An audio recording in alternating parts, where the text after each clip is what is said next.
Thank you so much, Dr. Stella, for having me here. So I would just go straight ahead and invite my guests or my panelists rather. So I have the first person here, Dr. Kokori Abdul. Please, can you come up stage? You're welcome, sir. And the next person here is Mr. Abba Saidu. Please, can you come off stage? And I have the third person as Mrs. Lola Aneke. You're welcome, sir.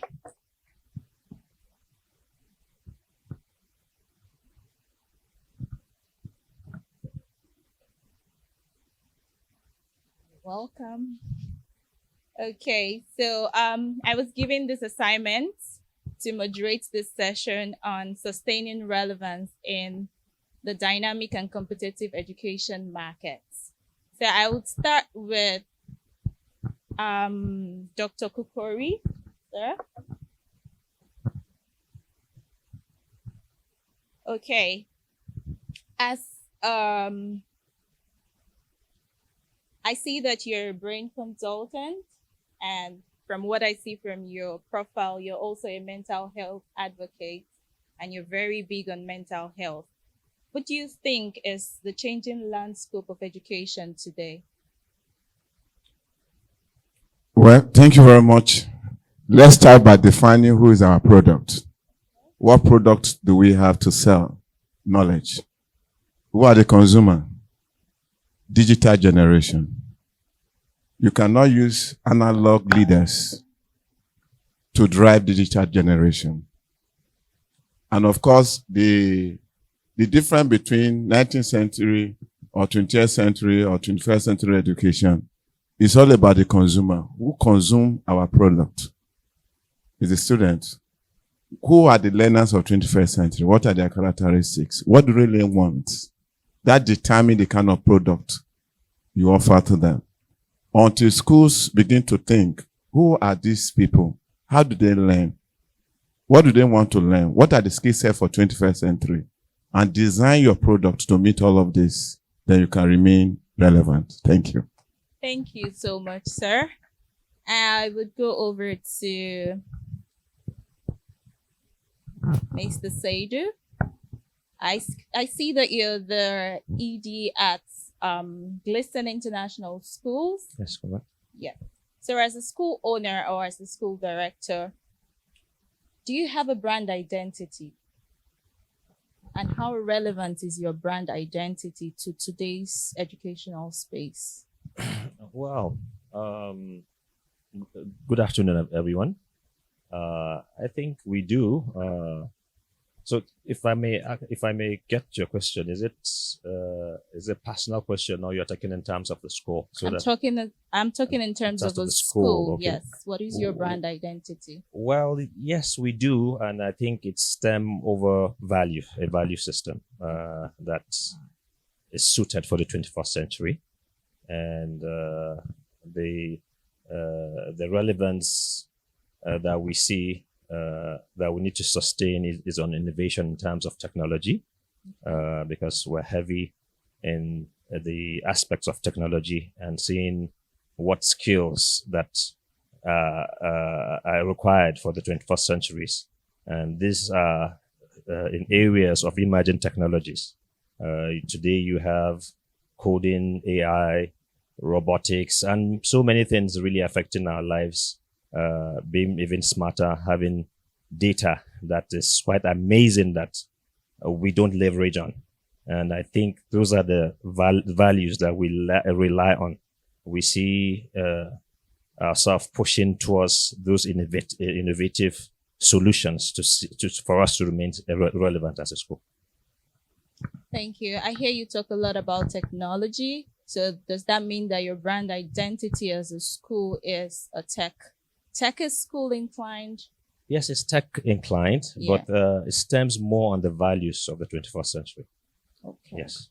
Thank you. All right, I'll go over to Mrs. Aneke. As an inclusive school, I see that you're very big on special needs and you also have a program for inclusion. What are the barriers that you've faced in the education space? I think I would say, first and foremost, the understanding of what inclusion is. That's the first thing. And secondly, beyond understanding, what should the practice look like? Because when you talk about inclusion, it varies based on your context where you are, and the resources, manpower, the kind of students you have. Because even when you have two students who are twins, the way they exhibit their level of what they know differs. So that ability to identify and know what exactly is the need of each student is also one barrier. Another barrier would be that there's a dearth of professionals to provide inclusive services for these children. Therefore, we have the inclusive practice being, if I may use a word, for lack of a better word, bastardized, in the sense that a case that is meant to be managed, for example, at an early intervention stage, progresses to be a very severe case that almost impossible to manage. We also have the issue of policy.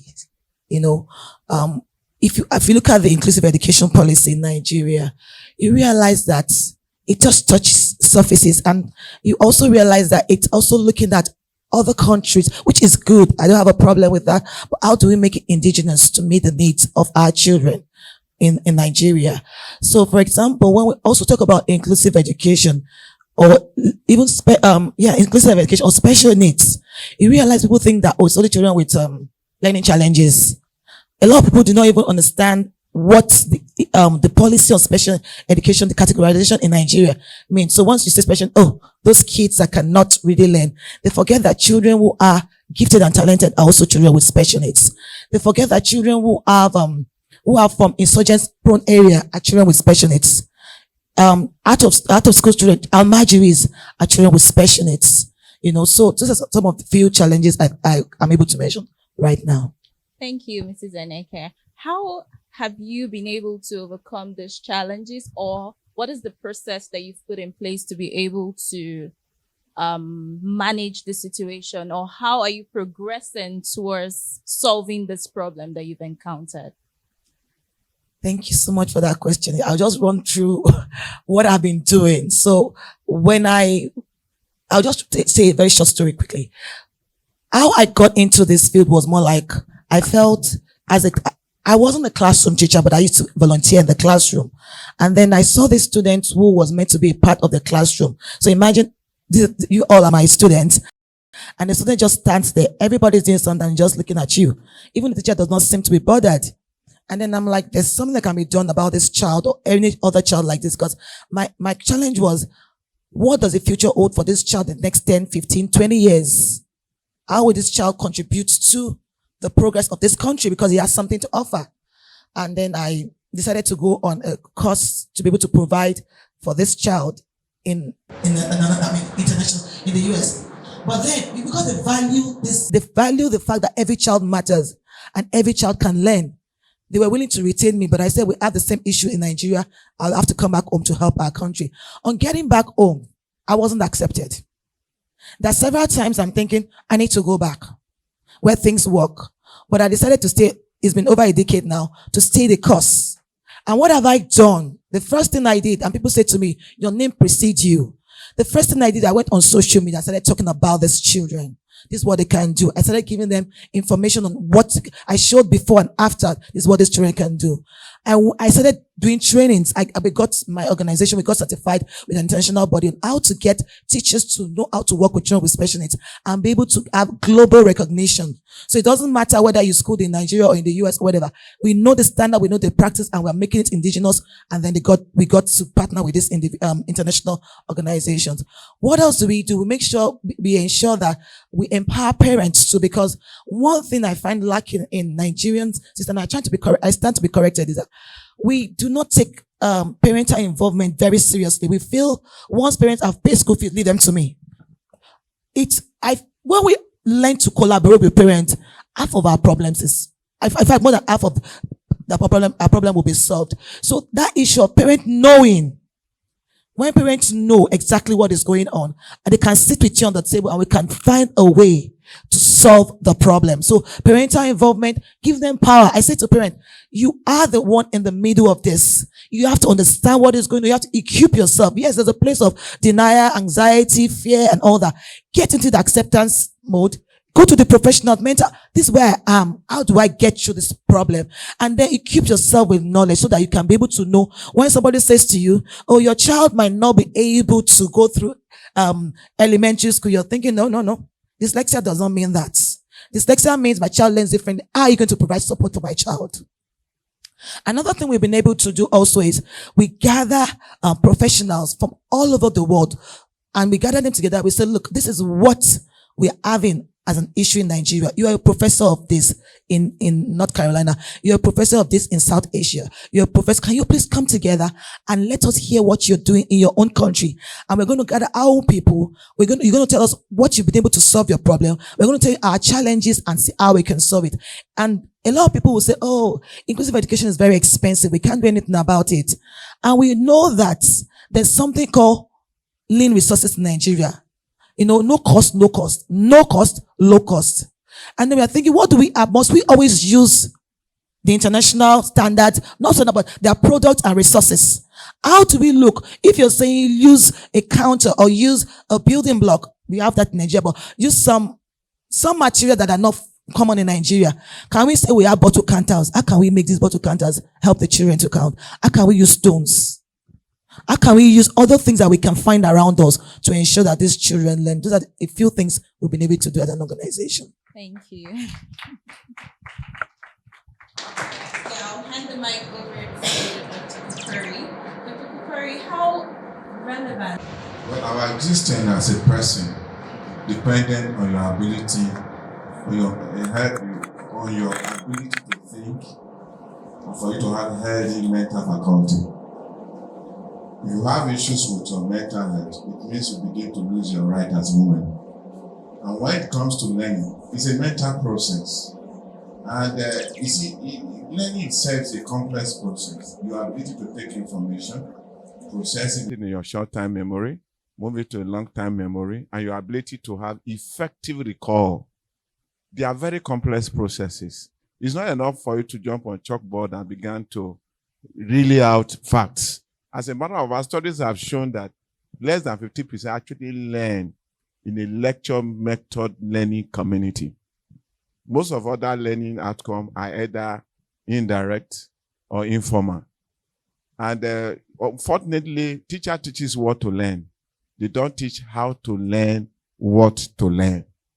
And that is why students resort to rote memorization. When you tell a group of students, okay, they're going to have tests in 2 weeks' time, they all go and cram it. And in Lagos, we call it back to sender. And by the time they return it back to you, you grade them as excellent students. 3 days later, without notice, give them the same question. They won't score the same mark. That is not learning. Any knowledge you cannot internalize, that you cannot domesticate, then you have not learned anything. That is one. What is mental health? Your ability to learn depends on the state of your mental health. In Colorado, for instance, each of the classroom, most cases, are equipped with a recording system. Because not every student in your class will learn the time you are teaching. Some because of emotional dislocation, some because of stress. But if your lectures are recorded at a particular time when they are mentally stable, they will learn. When it comes to teaching, take for instance a teacher that will experience domestic violence. Your husband slapped you in the morning before coming to school. You are not mentally fit to teach that day. Otherwise, there will be what we call transfer aggression. Now, what about your body language? All these things are mental processes. The way and manner, your vocality actually bully a child. The way you talk, your facial expression, all these have mental implications. And of course, mental development stages. What is the processes of teaching a child between age 0 and 2, age 3 to 7, age 7 to 10, 10 to 13, 13 to 19, which is one of the most difficult periods.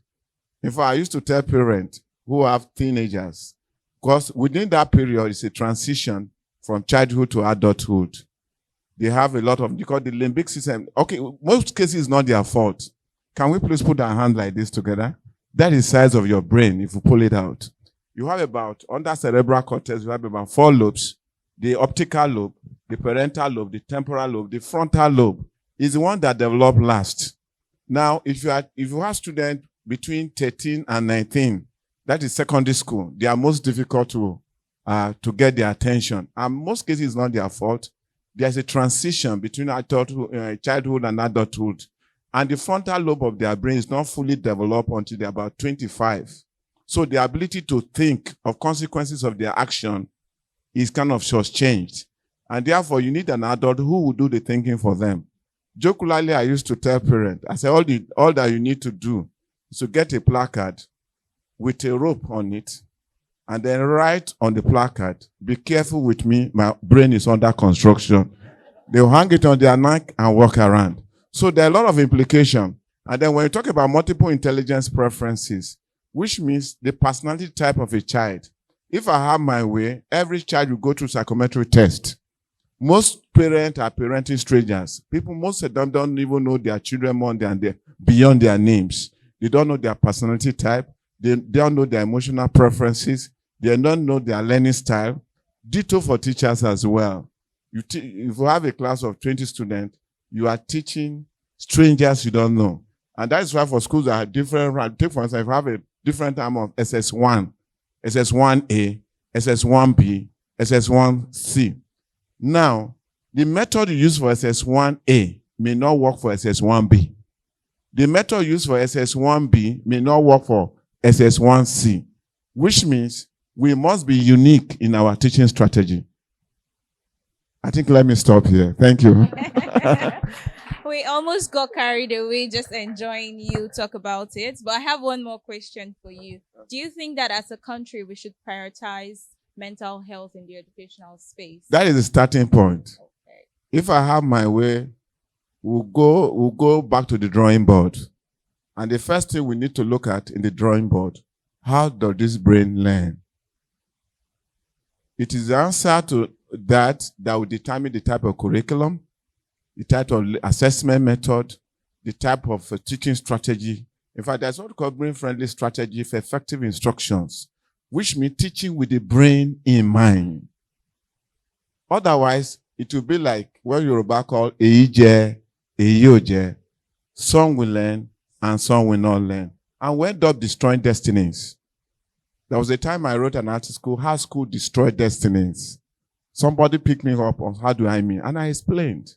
When we were children in the village, what do? We used to design this Pangolo phone, then use a cardboard to design cars, put our leg and build houses. These are intuition with natural gifted talent. Education is not about pumping people with facts. It's teaching their minds to think, to solve problems. It's not about biology, physics, and all of that stuff we're pumping in their head.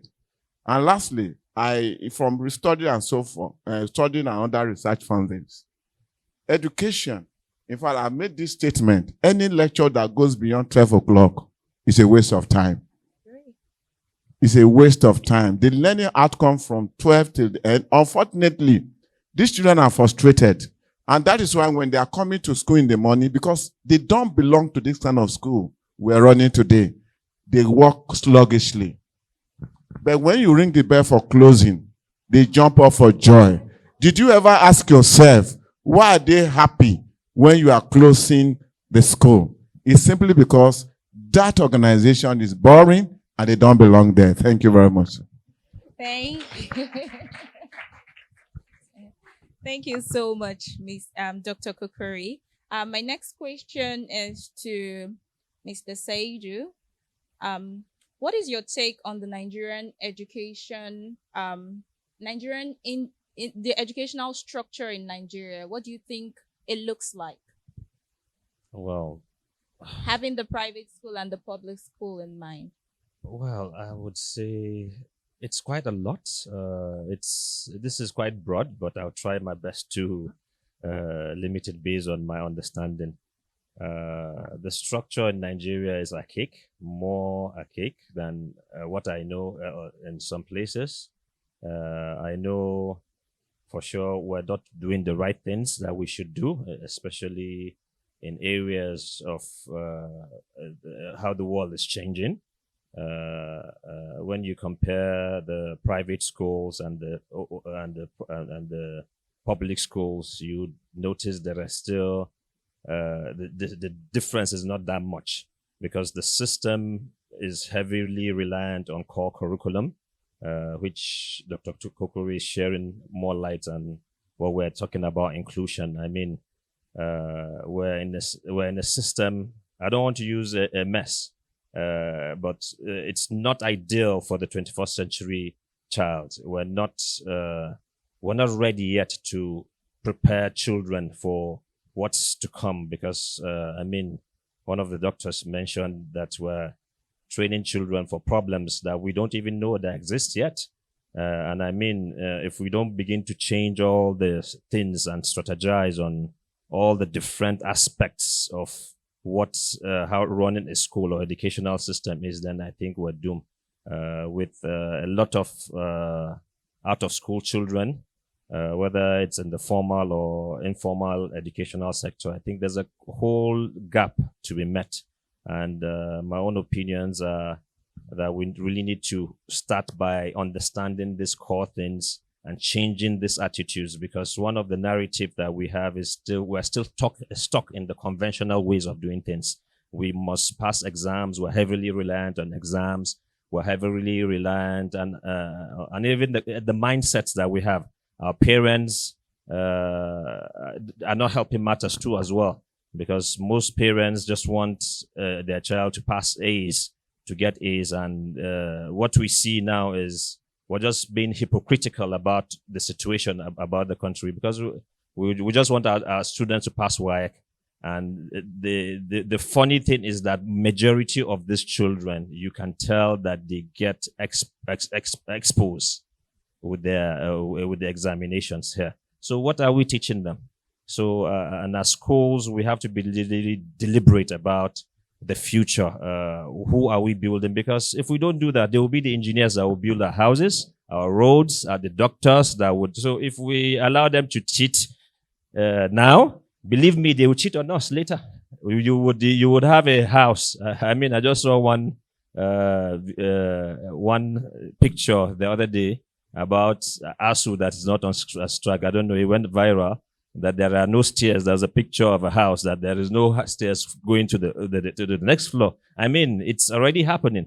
So we would have engineers that will build our houses that are not competent, that are heavily reliant on certifications that they got exposed to, doctors that could leave all sorts of things that are not detailed. So I mean, it's a whole lot, and I think it's outdated, and we need to really start doing something deliberate about them. I know it's really risk-taking, which we have to. For us, we have taken the risks. We're not waiting for any government to say this is what the future holds. We know where the direction of what we need to do is, and the areas that we need to touch. And that is why, as a school, we're taking the risks to see that our kids, our students are really ready for the future. They are ready to think in terms of any situation they find themselves. And if you come to our school, you see that we struggle with letting them go home when it's 3 o'clock, because they don't want to leave, because they have activities during the closing hours. Thank you. So do you think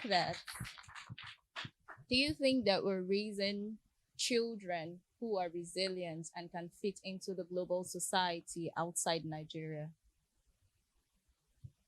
I don't think we're doing that well, but except for a few of us. Maybe we might be lucky with our culture, actually.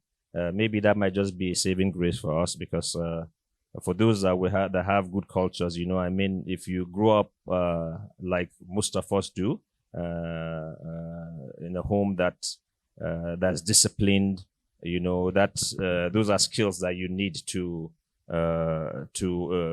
that's still relevant in today's in the futures in today and the future generation too. So I think, but for the majority part of it, I don't think we're ready. And that's why we really need to do much to remain relevant, especially in today's world. Yeah. Thank you. Mrs. Aneke,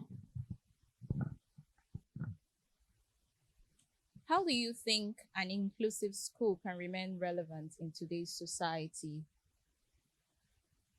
Great question. I think the first thing would be to identify that at the place of collaboration. So I'll give an example. I'm an inclusive school, for example. I'm for real. And I know that when you're going to talk about relevance, let me divert a bit. When you talk about relevance, you're thinking about impact, you're thinking about profit.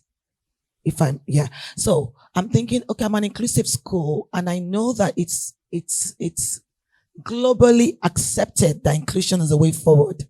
And I've been able to get myself together in the sense of all my related service providers, like my speech therapist, my reading specialist, my occupational therapist, all the multidisciplinary team that I need to run as an inclusive school. A good way to be relevant would be to collaborate with other schools who do not have such service providers. And I said, come, I have my speech therapist or my reading specialist whose case study just runs from about 10 o'clock to 11. Why don't you have him come over to your school to meet the needs of those children? And then I get profit and I make impacts. That's one way. Another way would be to also identify the gap that the teachers, the inclusive teachers, like I said, the way inclusion can be practiced could be either in different ways, depending on the manpower available and the resources you have available to you. We have cases where you have the general education teacher having consultative collaboration with the special ed teacher.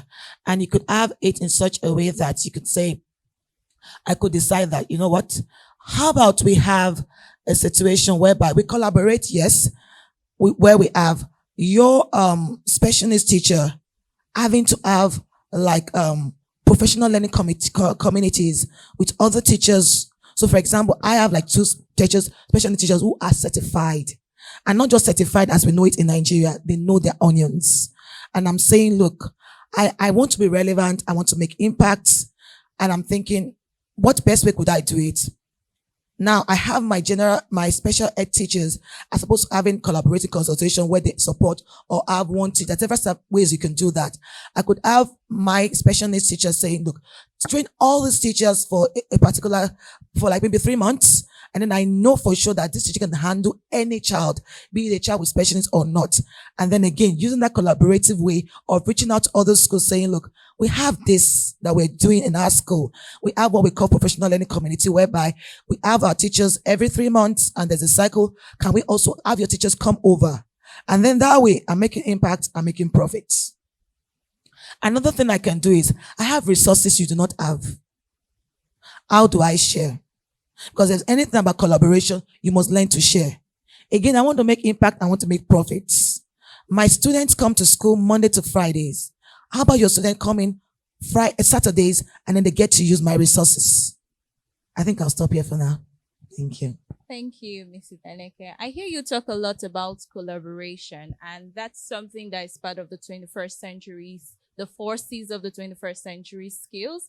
And a lot of us are afraid to collaborate. As a matter of fact, as Nigerians, we're scared of collaboration. I mean, we're talking about dynamic and competition. At what point do you draw the line between collaboration and competition?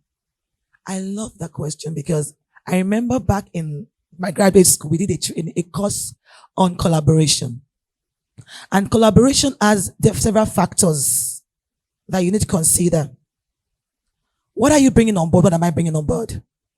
That way there's no competition. I identify my strength, you identify your strength, and there's a synergy.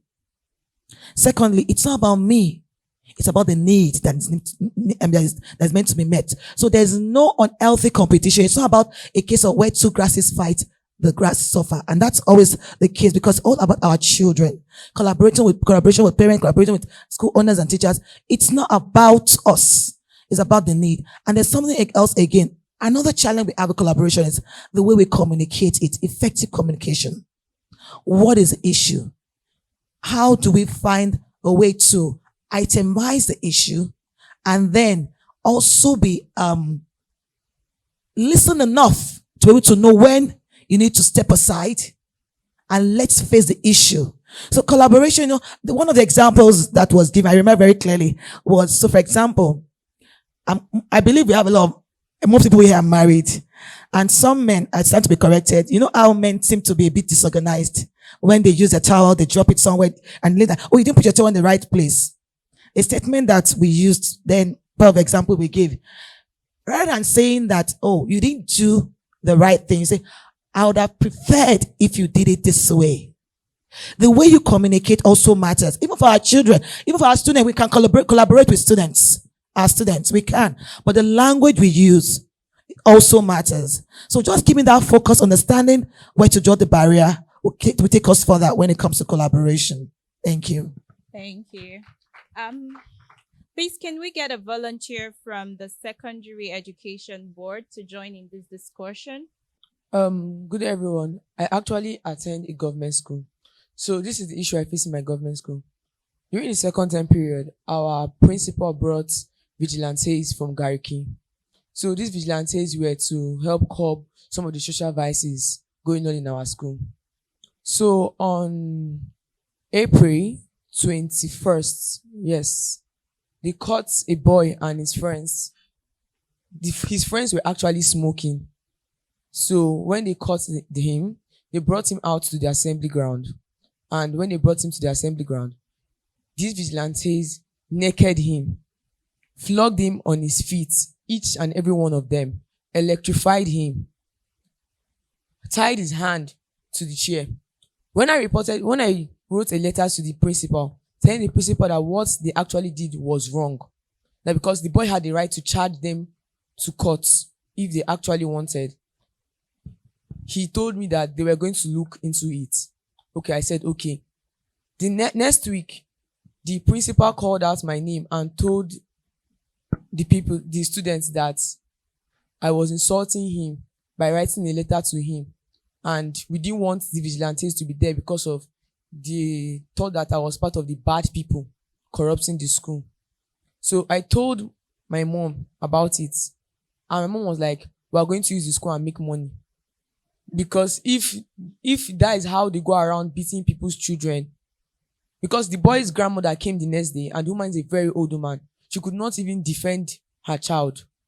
So my question is, do you think that it's necessary that every employee of a school go through a psychological test before being employed? Because what I saw there was madness. It was not discipline. That's my question. Thank you. That was so profound, the question. To Dr. Kokori, okay. Thank you very much. That was a wonderful one. It's a regular occurrence. That's what we call, fortunately, I have master's degree in behavioral management. And of course, another master in lateral thinking. Number one, what happened is a criminal offense. You see, like I did explain earlier on, if you have children between 13 and 19, I'm sure this particular victim should be between 13 and 19. And then when it comes to discipline, most of us mix the mark. It's not about bullying. When you bully a child, you are not correct. But I'll give you a typical example. We have a clinic in Lagos, and what we do is what we call psychotherapy, talking therapy. And they brought this boy from Ondo all the way from Akure, just like behaving like the way this guy just explained. And the parents were like, we have gone to mountain of fire. We are going to different mountains, but things didn't change. You see, most often than not, the problem is also with the parent, the way you communicate with the children. So after explaining all this, I told them to leave. They should leave the boy with me. They left him. I made sure he was comfortable. I bought him things. He was relaxed. I just looked at him eyeball to eyeball. I said, why are you like this? He said, sir, they don't understand me. He said, why? He said, they compare me to my peers. And I want to show them pepper. I said, okay, do you want to be my friend? He said, yes. He said, it's like you understand me better than them. I said, okay, what would you have loved to do if everything is okay with you? He said, well, I'd love to become a chartered accountant. I asked again, what would you have loved, where would you have loved to work? Meanwhile, by this time, he had dropped out of SS1. And then he said he wants to work in MTN as a financial controller. I said, okay, fine. What is your difficult subject? Say maths. I said, okay, fine. I said, what do you love? Do you love computers? Say yes. So we got an application that I said, what did you love? Say, you love football. We got an application that uses football to teach maths. From US, we got them. I called the father, bought a laptop for him, and a brand new suit for him. So when they brought it, I got a photographer, called here. He was looking very handsome. I vacated my seat. He sat down there. A snapshot as a financial controller. And I told the photographer, please inscribe in the front, financial controller, MTN. We made about 21 copies of postcards and 3 A3 size copy, well wrapped, and now invited the parent. This time around, we have done a lot of therapy for about 1 week. And then by the time they came, we sat down, and I told the photographer, please unwrap this photograph. He was seeing it for the first time. When he saw it, he laughed heavily. I said, who is that? He said, that is his tomorrow.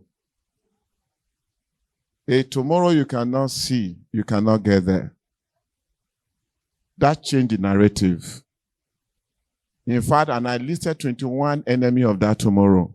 On his own, he discarded all those bad friends. And as I speak with you, it's in 300 level, University of Ife, studying accountancy. Now, I also want to remind us parents.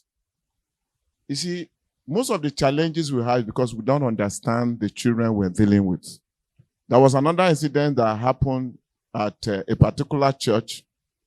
The father was a senior advocate of Nigeria. He had a boy, 21-year-old boy. They were, according to the story, they had this morning prayers. The father raised prayer point. He refused to respond. And the father slapped him. He ran to the kitchen, got a knife, killed the father, cut him in pieces, I think 2013 or so, and dragged him up, and he was arrested. Unfortunately, the school is a religious school. He attended, I don't want to name the church, and his father is enlightened. When the case came up, and they were asking for my opinion, I said, if I'm the judge, I will convict the dead father as being guilty of parenting. You see, until we're able to understand the strategy we need to parent children at different stages of mental development, different mental development stages, we miss it. And I've always advised that parents should go back to school to learn how to parent in the 21st century. If you use the method your own parents use for you, for your children, they will rebel against you. So in this case, the principal is not well trained on how to manage behavioral issues and problems. And it's a major problem in especially in public schools. I think they need counselors who are well trained on handle behavioral problem. If I'm in position to address this problem, the first and foremost is for me to make the boy very comfortable, get to know exactly what is actually the problem. The boy, there are two in mental illness, there are two classes of mental illness, called psychosis and neurosis. Now, after investigation, we discovered that he's suffering from psychosis. All he needs is a psychological disorder. He needs counseling. It will take some time, but if it's in neurosis, for instance, you need psychiatrist to intervene for medical solutions. So I think that is much I can say for now. Thank you. Are you satisfied? Okay. So I think there's a lot to be done. From here, I cannot say precisely. I need to have one-on-one discussion with the child, get to know his mindset, and educate all these people that are involved to make sure that is not. In fact, they are making that to become hardened criminal. Okay, I have questions for you. I think about 3 questions. The first one is basically saying that should it be a requirement in school for parents to go for psychiatric tests for the parents and the child as a standard for the school? Okay, let me say this. There's anger itself is madness. Anger on its own is madness. You see, when you are angry, the frontal lobe of the brain is shut down. Your ability to think is just changed.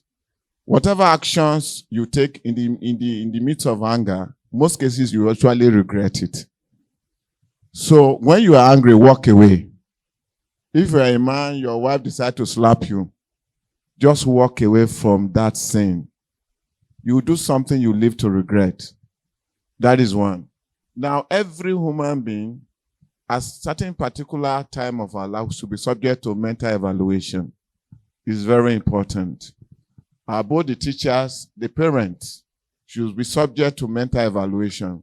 So should that be a standard for admission? Yes, it should. There is something we have introduced to schools in Lagos, is that for every child that is admitted in some of those schools, the parent becomes student automatically.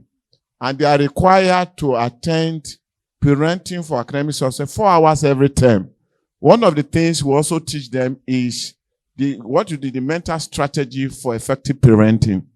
From what We age? just had in all stages. As a matter of fact, you start parenting from the womb. Once your pregnancy is trimester, you start parenting, because whatever you do, once you're in your last trimester, affects the emotional well-being of that child. As a matter of fact, you can begin to teach your child.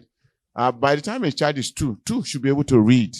If you start training that child from the womb, we'll be able to read between 18 months and 24 months. You've answered that question. So the second question says, what will be the ideal start and close time for school?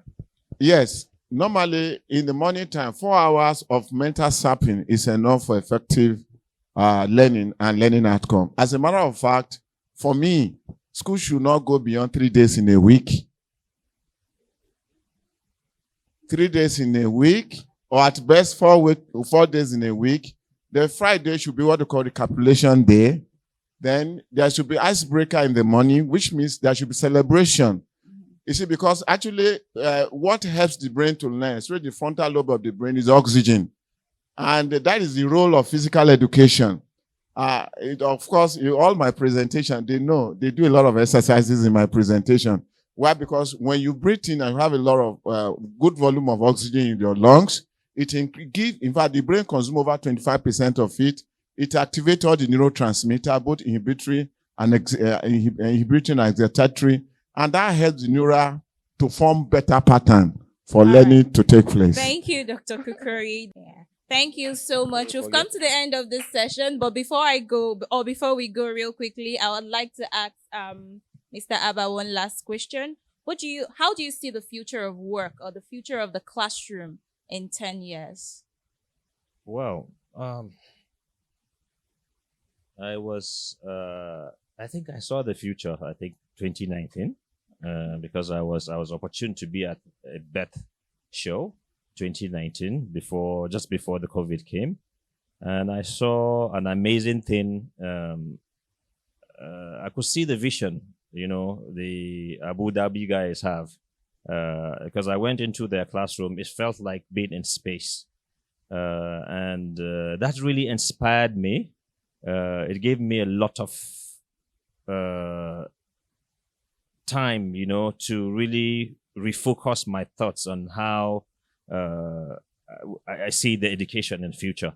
But for now, I see a lot of online learning in the future, a lot of hybrid learning, a lot of technologies being in place. I mean, a lot of room to allow children think, critically think, and one of such things that we're able to do, especially with our maker space, because it allows children to like think outside. There's no box. We don't even want to see there's a box, because there's no limit to what your brain can think. And during the COVID period, I think that gave birth to things like Merabot that we've seen that came out of Gliston, that everyone is kind of proud of. So I see the education system or the classroom becoming more robust, where it's no longer the traditional thing. It's more like student centered, because that's where the future is. And for every school that really wants to remain relevant in today's or in the future space, I think should be thinking in that way. If not, I mean, just yesterday, part of the conference when on the virtual thing we did yesterday, and I was sharing the idea of one of our parents that I met yesterday, and he told me, oh, his child just graduated from where? China, and I was surprised. Oh, was he in China? Because I could see how China was with the lockdowns, and they're still. He said no, he finished online. I mean, so we're now giving credence to online studies. So if we don't give the opportunity to this online learning, and we don't take it seriously, if we don't study how best it can fit our system, I don't mean we should change everything all at a go, but I think it starts from a process. I don't think we'll remain relevant in the next 10 years. So let's open our arms, collaborate, and do all the things that we do. Thank you. Thank you so much. Thank you. Okay, just to add to this, I think somebody responded to the question of the child that is attached to the teacher. The person says that it could be that the child is abused at home, or the child is lacking affection. So you could just be that only person that is giving the child the affection they need. So as a teacher, you need to have that extra love, that extra heart for the children in your class. You're first a teacher, a mother, a caregiver, and everything you can think of. Thank you. Once again, can we please put our hands together?